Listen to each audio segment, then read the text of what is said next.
thank the parents of the groom and the bride. I want to start with the mothers, because you guys looked absolutely beautiful this evening. Kathy and Marianne, wherever you guys are, I just want to thank you so much for hosting everybody here.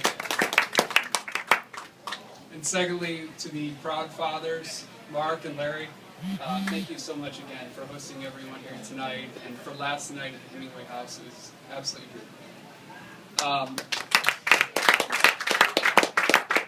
So I hope this isn't as long as I think it is, but just bear with me and settle in, and I'm going to tell you a little story about how I came to know Adam, how I came to know Shannon, and why I'm so honored to be here speaking with you all tonight.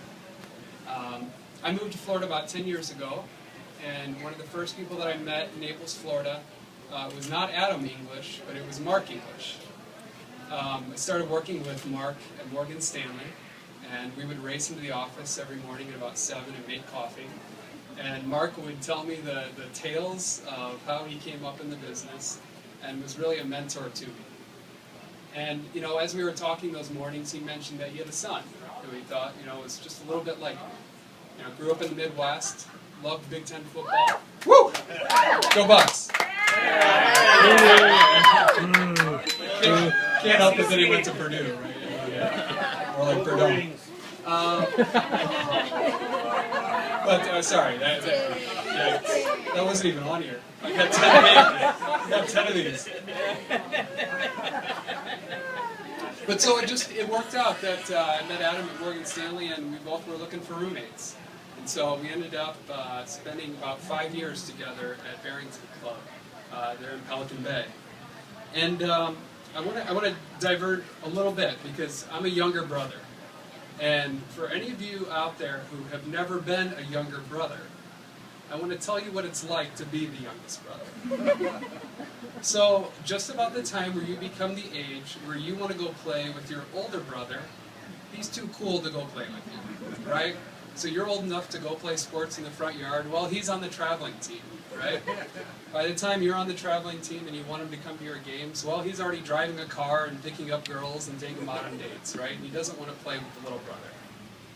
Well, I gotta say, in the 5 years that we spent at Barrington Club, being with Adam was like finally getting to hang out with my older brother. You know, we spent too many hours playing video games, and too much money. We actually had we won't go there. We certainly spent too many hours watching Big Ten football. And I know that we had too much fun at the Barrington Club swimming pool. And I'll tell you how. So, anyone, Mark, don't start, because I think Mark has a lifetime ban from the same swimming pool. So I know he's laughing. But here's how I know we had too much fun. When we moved in to Pelican Bay, there were only 3 rules at the swimming pool. By the time we moved out, there were 12. And they had actually run out of space on the sign and started affixing new signs to the wall. They were actually screwed into the wall of the swimming pool. So, you know, it became... You were there. Yeah, this whole table was there. So, there's nowhere to hide. There's nowhere to hide. So it was pretty obvious that we had outgrown the Barrington Club swimming pool. But quite honestly, it was because we were growing up. And, you know, over those 5 years, you know, our conversations kind of shifted from video games to work goals and families and, you know, what do we want to do with the next couple of years. And it was in that time that I really got to know Adam. And if you spend time with Adam, there are 2 things that stand out. First is he is the most fierce and loyal friend you could ever have. The second thing is there's nothing he cares about more than his family. And that's why tonight, with your family and your friends, we're happy to be here. I'm just going to plow on. I'm not going to cry. So these were quieter times, but they weren't completely quiet. We did still spend lots of Saturdays and Sundays at the beach. And it was at the beach that I think Adam had the 3 most important days of his life. The first day was the day that he met Shannon. And I can tell you all about it because I was there. And these two started talking about Purdue.